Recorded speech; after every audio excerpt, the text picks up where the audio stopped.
Hey everybody, this is Captain Jack and I'm one of the Minecrafters, and today we're going to be talking about IC2 breeder reactors. This is going to be a two-part tutorial series, and at the end I will announce what the second part is going to be. But the first part is just building your breeder reactor.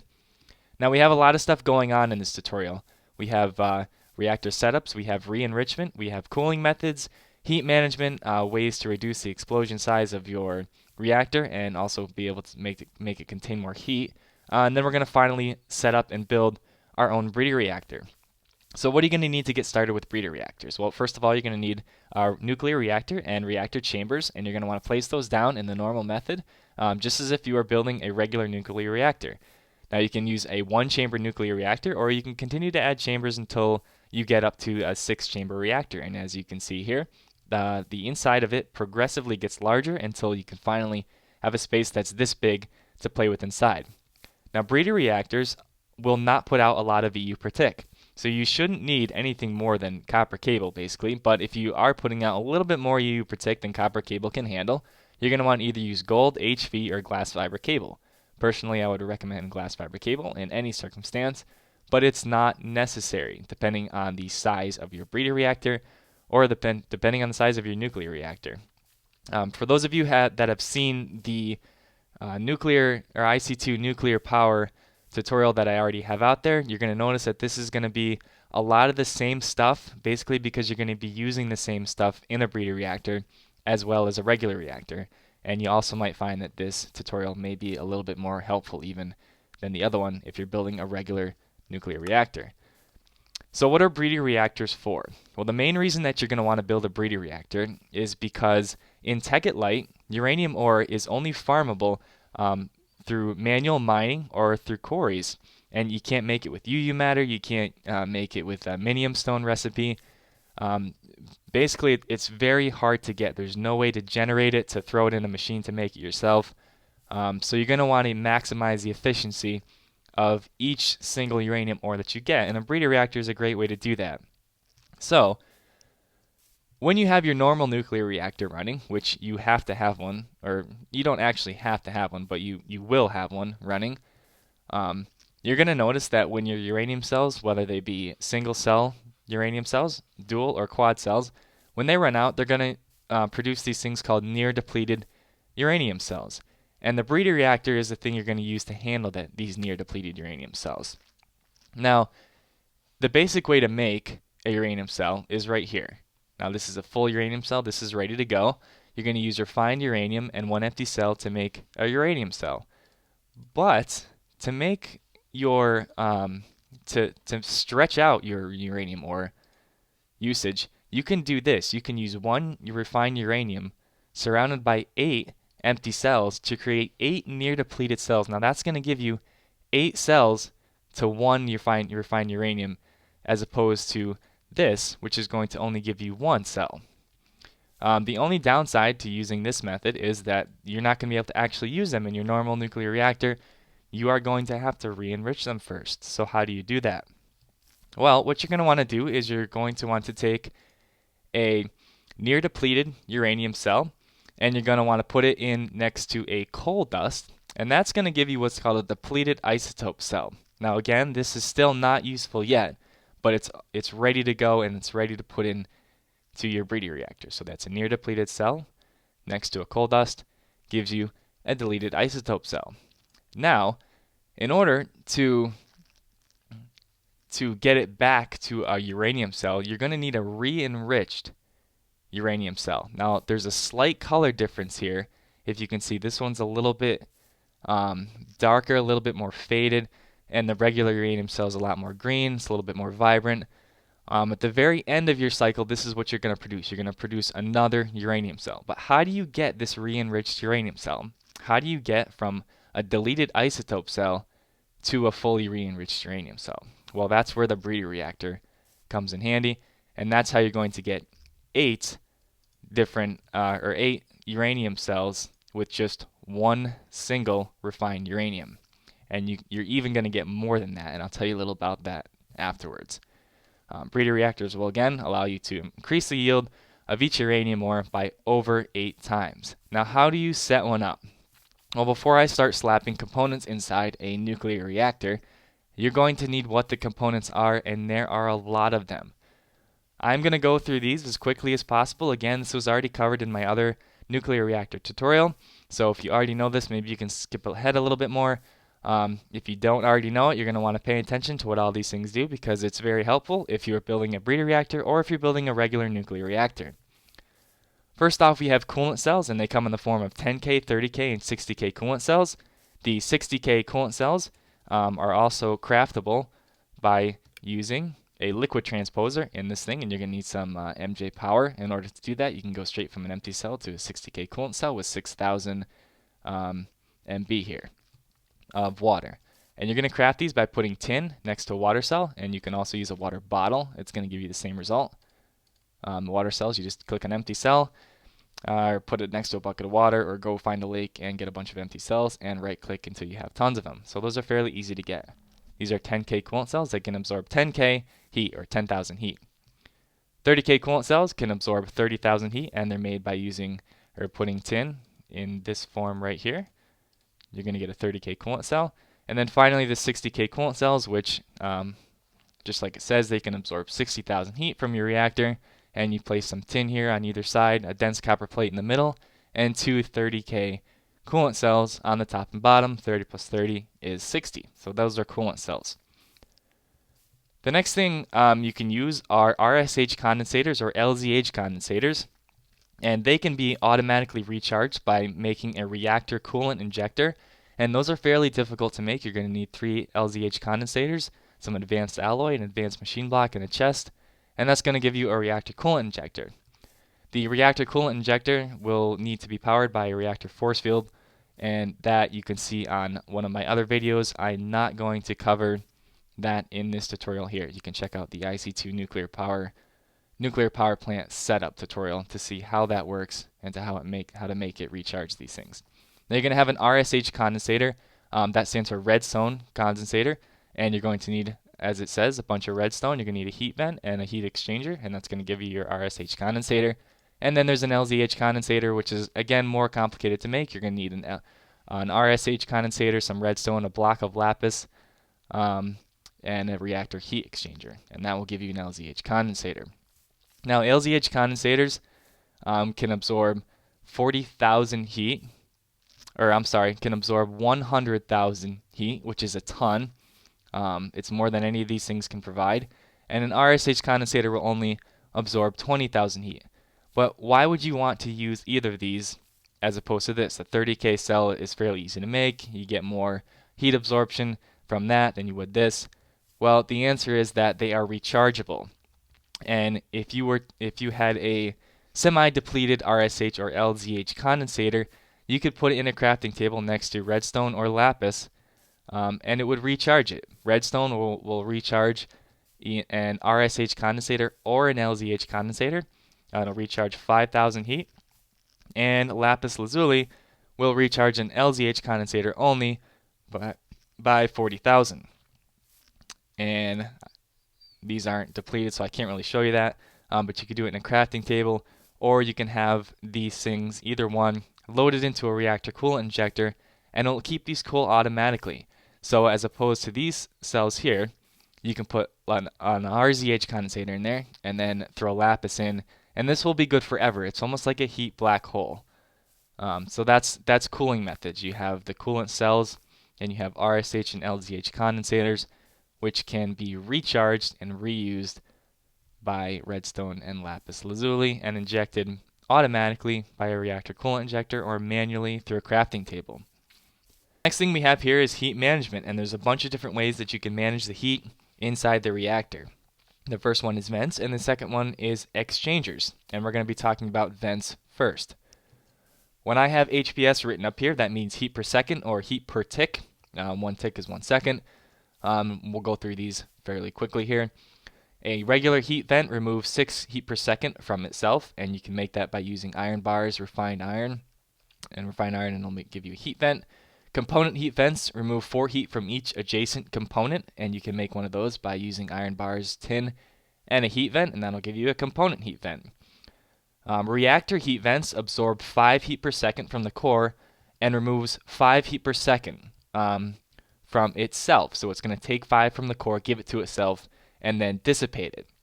These are really useful because you don't actually have to place it next to a uranium cell. You can place it anywhere inside your reactor, and it's going to suck heat from the core and dissipate it 5 at a time. And you make this by putting 2 dense copper plates next to a heat vent, and you get a reactor heat vent. Overclocked heat vents absorb 36 heat per second and dissipate 20 heat per second. Now, as you can see, there's a 16 heat per second difference there. So this will overheat if you don't properly cool it, and you're going to want to properly cool it, quote unquote, by using an exchanger, and we'll talk about that in a second. You make an overclocked heat vent by simply putting a reactor heat vent in between 2 gold ingots, and that's what you're going to get, an overclocked heat vent.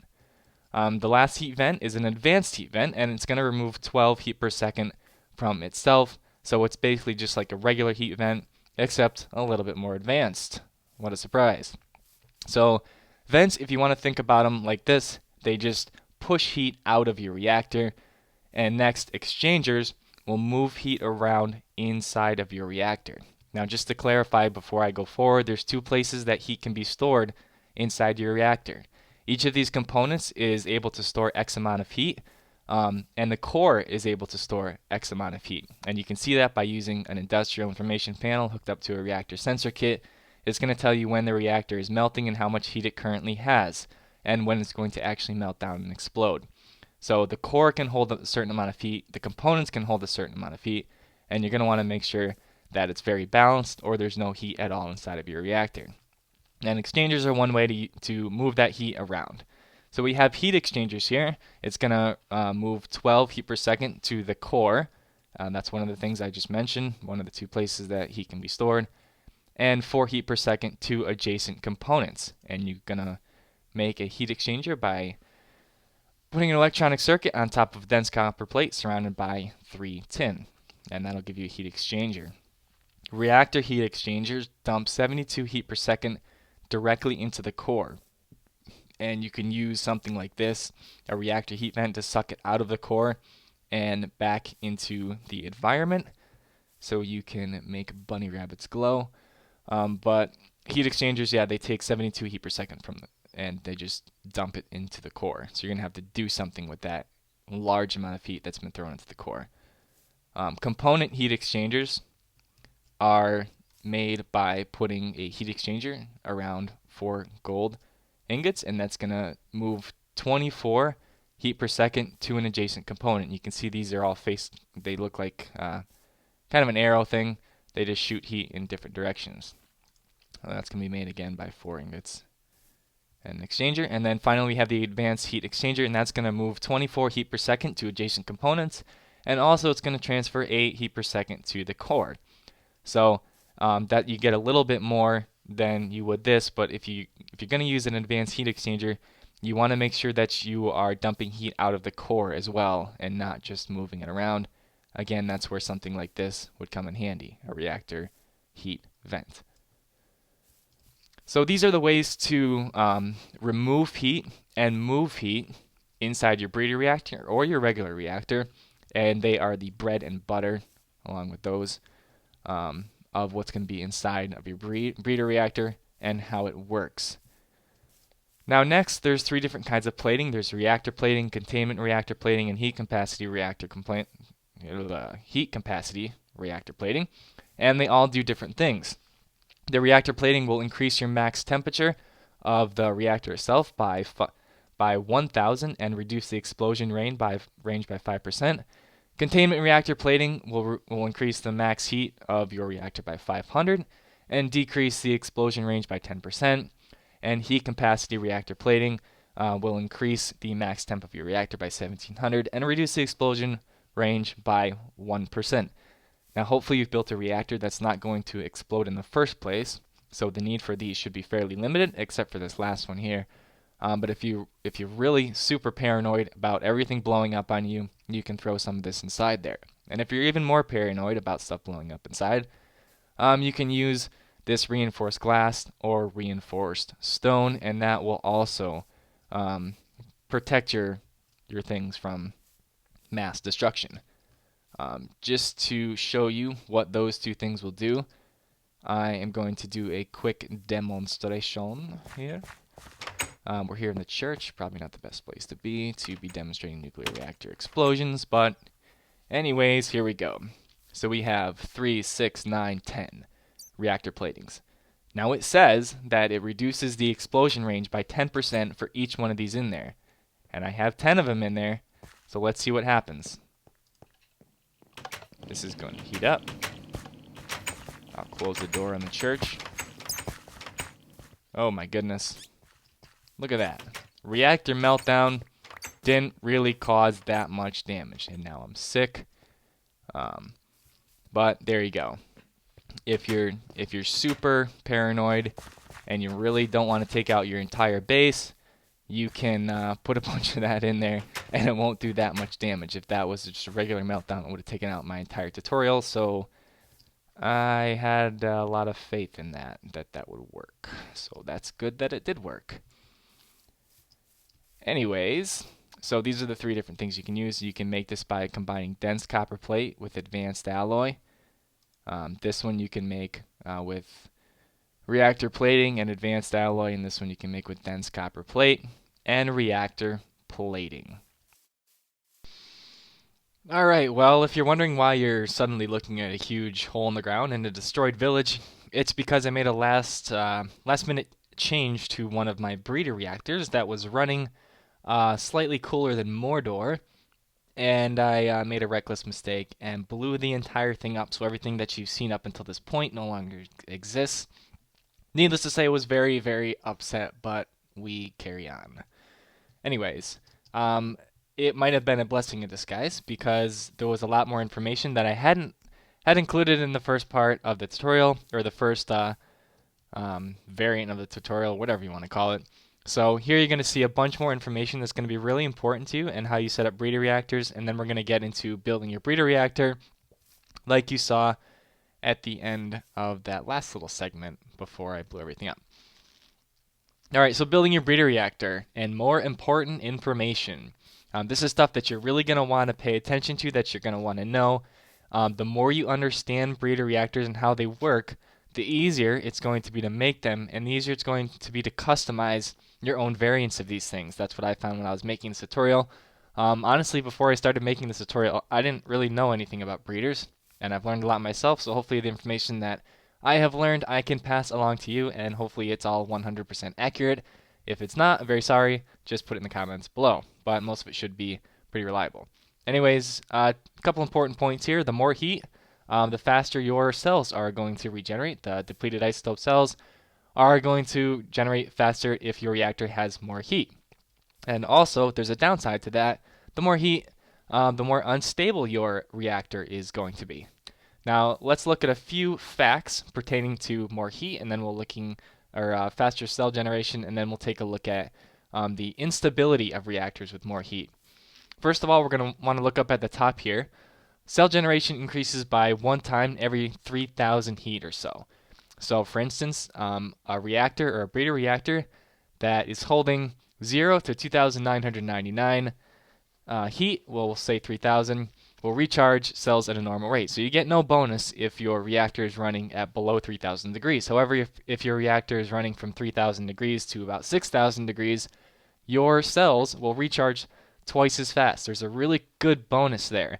And that's why when you see people making breeder reactors, sometimes they're on fire. They're trying to get it really hot to recharge those cells as quickly as possible and use as little uranium as possible to do it. And there is no limit to this bonus. So the hotter that you can make your breeder reactor, the faster that they are going to go. Just for instance here, a breeder reactor holding 30,000 heat will recharge cells 9 times faster than a breeder with less than 3,000 heat. So less than 3,000, as we just discussed, will not give you any bonuses. However, greater than that will give you a bonus of 1 time per 3,000 heat. So this reactor that's holding 30,000 heat, if you take that, divide it by 10 and subtract 1, because the first 3,000 doesn't count, you're going to get a bonus multiplier of 9 times as fast generation. So this is really, really important to note, that the hotter you can make your breeding reactor, the faster it's going to regenerate cells. And that's where the reactor heat containment plating comes in extremely handy. This is where it's the most useful when you're building breeder reactors. Now next we have more heat equals more unstable, and there are several bad things that can happen to your reactor as it gets hotter and hotter. The first one is at 40% heat, and if you check your industrial information panel, if you have one set up to a reactor, which is always an extremely good idea, you can tell how much heat it can contain before it blows up.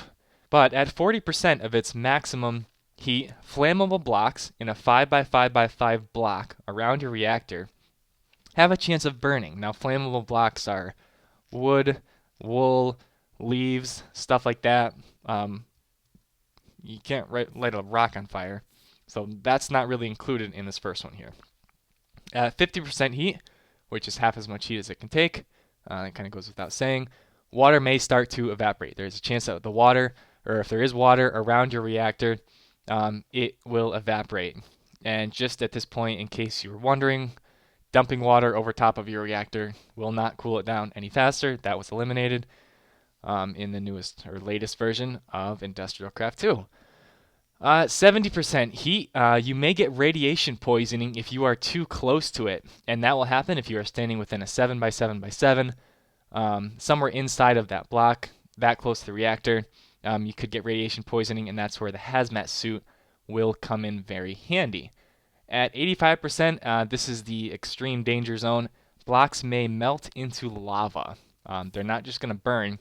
They may just go away. They may just blop off the map, or they may turn into lava. I'm almost positive they'll turn into lava. I really haven't seen that yet. Maybe somebody can clarify that in the comments below if that doesn't happen anymore. But bad things start happening as you get more heat. Now let me just walk over here and we'll take a look at this 5x5x5 and the 7x7x7 block. This inner circle here of glass represents a 5x5x5 block, and the outer circle represents a 7x7x7. So if your reactor was running more than 75% heat and you were to stand right here, there is a chance, it's not guaranteed, but there is a chance that you would get radiation poisoning. Actually, if this sticks out, it might come out a few blocks, like right to here. It might be in a more diamond pattern. But you get the picture. You're subject to negative effects if you get more heat inside your reactor. But heat is good. We want heat. We just want it to be stable. And you just have to know of the various side effects of heat when you're building your reactor. Now, cell configuration. I kind of have just a bunch of random things splattered up here on the board, just really important stuff that you have to know when you're building a breeder reactor. Cell configuration. That is how your components are put inside of your reactor, and we'll take a look at that in just 1 second. But it's really important to know that depleted isotope cells will recharge faster, or slower, I guess, depending on adjacent components and also reactor heat. So we talked about reactor heat already. Let's talk about adjacent components. But before we do that, actually, we'll talk about this real quick. There's a faster breeder. I call it a faster breeder. This is not an official term by any means.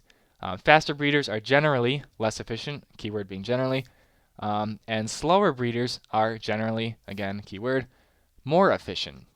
So let's take a look at inside here, and this is some cell configuration. Do not use this as a breeder reactor design. There's no cooling in here. I'm just using this to show you what the benefits are of the way you place things inside of here. So right here we have one uranium cell surrounded by 4 depleted isotope cells, and this one uranium cell is going to charge all 4 of these cells. Now, in order for a depleted isotope cell to charge, it needs to be adjacent to a uranium cell. It doesn't matter if it's dual, quad, or single. It needs to be directly next to a uranium cell. It cannot be here. It will not charge. It needs to be right here. So the maximum ratio that you can get out of this thing is a 4-to-1 ratio, or a 1-to-4 ratio. That's 1 uranium cell to 4 depleted isotope cells, and this one little cell will charge 4. So for every 1 uranium that you use, or every 1/8 of a uranium that you use, if you will get 4 more uranium cells. I'm pretty sure that this is the best ratio that you can possibly get inside your breeder reactor. This over here would be an example right here. This will be an example of an efficient, slower breeder reactor, because this is going to tick down one at a time. It's going to take a long time for these depleted isotope cells to get charged back up and to be usable again. But you're just going to just set it and forget it, kind of. This configuration here has 4 uranium cells surrounded by 1 depleted isotope cell, and this is not an efficient design really, or it's not nearly as efficient as this, I should say. This is an example of what a fast breeder would do. It's going to take the heat from 4 different adjacent cells and dump it all into this 1 depleted isotope cell, and it's going to recharge a lot faster than this one is over here, because this one only has 1 heat source. This one block has 4 heat sources. So it's going to recharge these really fast. Now this one's going to charge 4 at a time, but it's going to do it slow, and this one's going to charge 1 at a time, but it's going to do it a lot faster. And I didn't do the calculation for you, but if you want, you can do that in your free time. This is going to make more depleted isotope cells in this configuration, or it's going to make more faster than this configuration here. But in the end, I think this one still wins out. Anyways, you can put dual uranium cells, quad uranium cells. The more that you have in here, this is going to create, this is like 4 to 1. It's basically the same design as this, except you get a little bit more benefit because it's 2 cells in one thing, producing 10 EU per tick. You can use a quad uranium cell next to a depleted isotope cell, and you can put them in all different formations. But the main point of this little interface right here that I'm showing you is that you need to have a uranium cell directly next to a depleted isotope cell, so it will recharge, this being the most efficient design. And B, depending on the size of the uranium cell next to the depleted isotope cell, will depend on how fast that isotope cell will recharge. And if you have a lot of heat being generated because you have quad uranium cells, you're going to want to make sure that's cooled properly. So there's fast breeders, which is right here, slow breeders, which is right here. This is giving you 4 to 1. This is not giving you quite the same ratio, but it's making it faster. Up here, if you've ever seen the 2 hours, 46 minute, 40 second thing pop up on your industrial information panel, that is 1 full cycle. And if you break this down, it's 10,000 seconds. These are the same thing. 10,000 seconds, the same thing as this. And what that basically means is 1 uranium stick will last 10,000 seconds, and it'll tick down 1 per tick. That's just something to bear in mind when you're trying to calculate how much or how many uranium cells your reactor, your breeder reactor, can put out in 1 full cycle. The main function of a breeder reactor is to use as little uranium ore as possible to make the most cells as possible. Now, if you were to take 1 stack of uranium ore and refine it into refined uranium, you could use that 1 stack of refined uranium to make 512 cells with a breeder reactor. And since uranium is not craftable, again, by anything in the world, you can't use UU matter, minium stones, etc. Breeder reactors are really a must-have. If you don't have one, they're really cool, they're really fun. I really like them after I've learned all this from my own tutorial. But you're going to get a ton of uranium sticks out of 1 stack if you're using a breeder reactor. So you're going to want to use as little ore as possible to make the most uranium cells as possible. That is the whole point of the breeder. And you're going to do that by heat. Your breeder should never have more uranium cells than it is able to produce, or never use more uranium cells than it's able to produce. So if you have a really bad configuration in here, and you have this is only a good configuration actually if you've got it automated and you're pulling these in and out. But if you're using 4 uranium cells to recharge 1 depleted isotope cell, that's a waste. You're wasting all 4 of these basically to get no return on it.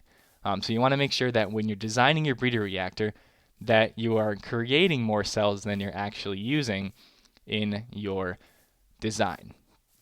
Now, let's check out breeder reactor designs here.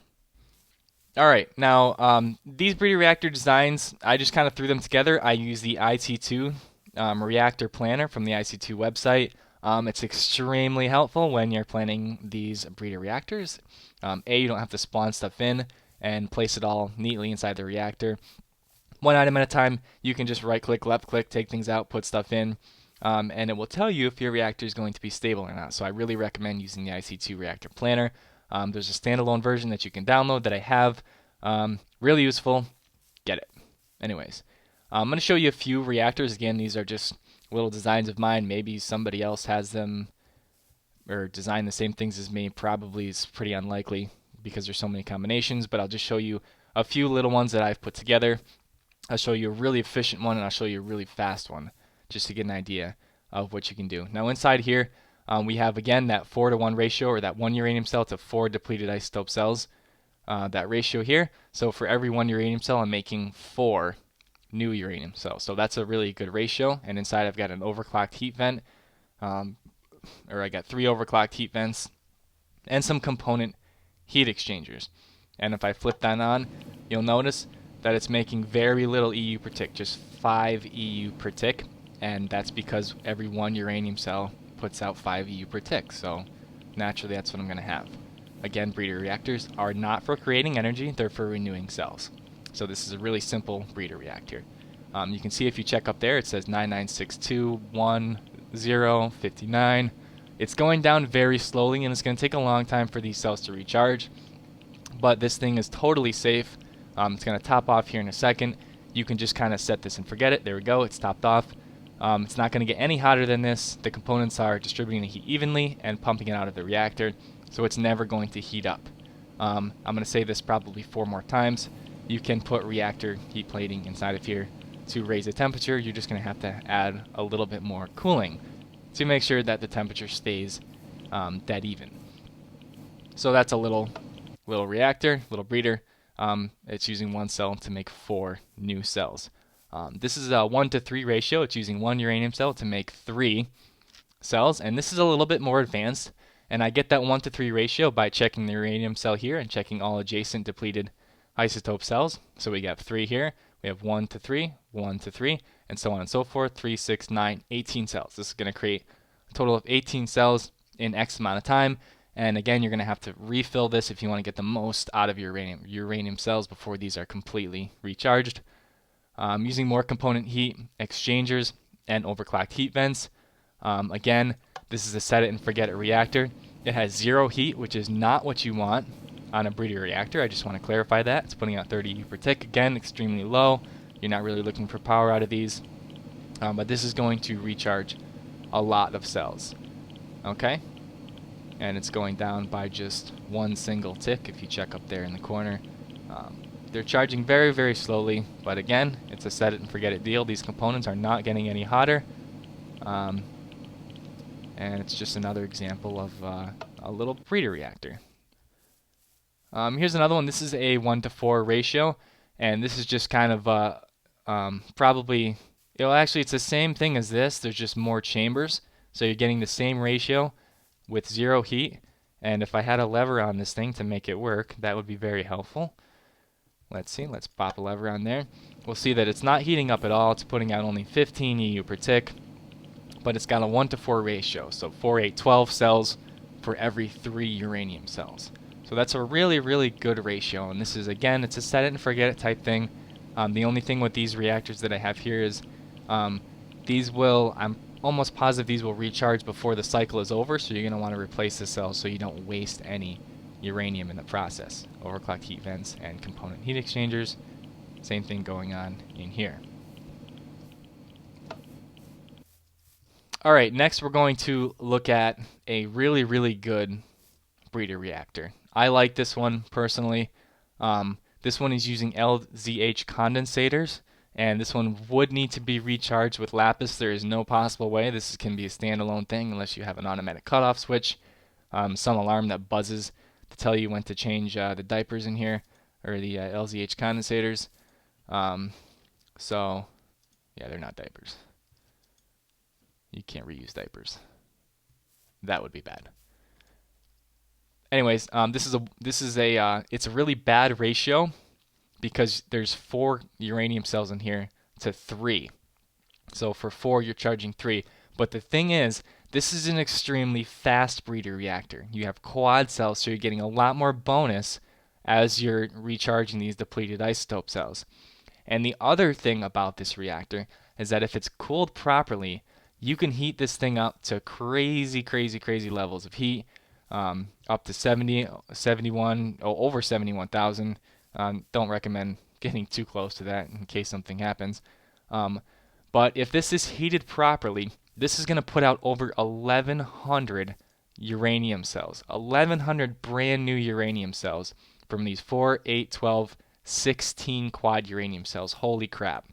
That is going to give you tons and tons of cells, and it's going to do it extremely quickly. Now this one here is going to charge a little bit faster in the middle because it's next to both of these here, and it's going to go at a little bit different rate, but you are going to get a ton of cells out of this breeder reactor. And you can see it's going down a little bit faster. It's going down by 4 per tick, which is three more than the other reactors were going down, and that's because it's next to quad uranium cells. So I'm pretty sure for each uranium cell it's next to, it's going to go down by 1 additional tick, and this one should be going down by 8. Yep, going down by 8. Okay, so this is a really good breeder reactor. Now I do have the heat capacity reactor plating inside of here, and that's because this breeder reactor needs to be preheated, and I am going to actually do that on camera. I'm going to try not to destroy the world. Hopefully I manage to succeed. First I'm going to replace the LZH condensators because I don't want everything to blow up. And then what I'm going to do is I'm going to grab some quad uranium cells and I'm going to cook this baby up. I'm going to jack up the heat by throwing more of these things in here. I'm going to whip it on. There we go. It's cranking up heat. I'm just going to want to keep an eye out for these, that they're not draining too fast. But this reactor is going to cook up, and I can probably safely bring it to around 70,000 degrees without too many adverse effects. And this is one of the ways to jumpstart your breeders. It works really, really well with LZH condensators. You can see these are starting to pick up speed rapidly. You can see I'm getting a huge bonus now.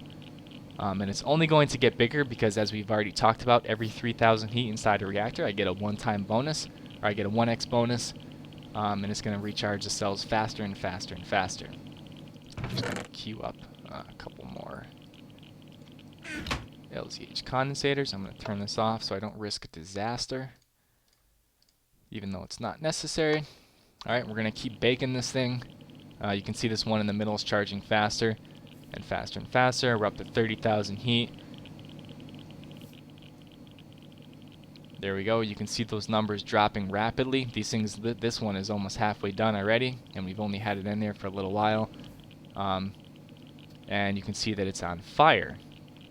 So that is a way to basically bake your breeder and get it real hot. And you can see that it maintains the 40,000. That's really important. And I can flip this back on after I take those cells off. It's going to maintain the 40,000 heat, and this thing is going to just sit inside of here now, as long as, again, I have these lapis or LZH condensators being constantly recharged. These things are going to drop by a lot. So it's going to charge these real fast. This one is just slamming.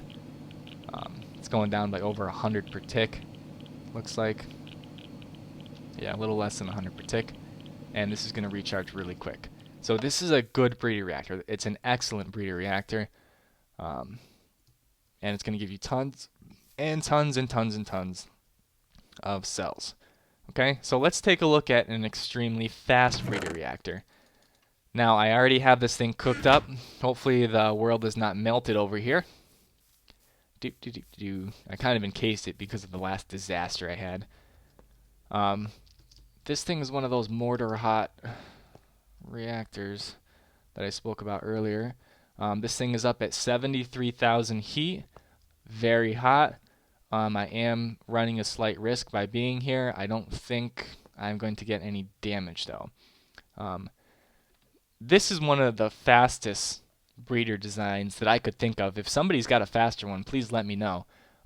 The fastest actually design would be to take this whole setup out and to replace it with all new heat capacity plating and crank up the heat a little bit more. But this is making brand new uranium cells once you combine them with the coal dust. This is making these once every 25 seconds. This thing is cranking, and I can show you that right now. If we flip this thing on, here we go. Watch how fast these recharge. There we go. I'm only going to have to wait 25 seconds for this thing to fully jack up. Now this thing is totally hooked up to LZH, an LZH coolant or cooler, a reactor coolant injector, and there we go. In just a few seconds, bam, I have brand new re-enriched uranium cells. And that is the whole point of this whole tutorial, wasn't it? Was to get these re-enriched uranium cells. And once we have these, you're going to want to take it over, and there's other ways of doing this. You're going to want to take these re-enriched uranium cells, you're going to want to combine them with coal dust, and bam, we are right back at square one. We have just created 2 brand new uranium cells. All right, so this has been the Minecrafters tutorial on breeder reactors. Again, these things are really awesome. I wish I had known about these earlier. This breeder will make 800 cells per cycle, which is, again, it's faster than this one in here, but not nearly as efficient.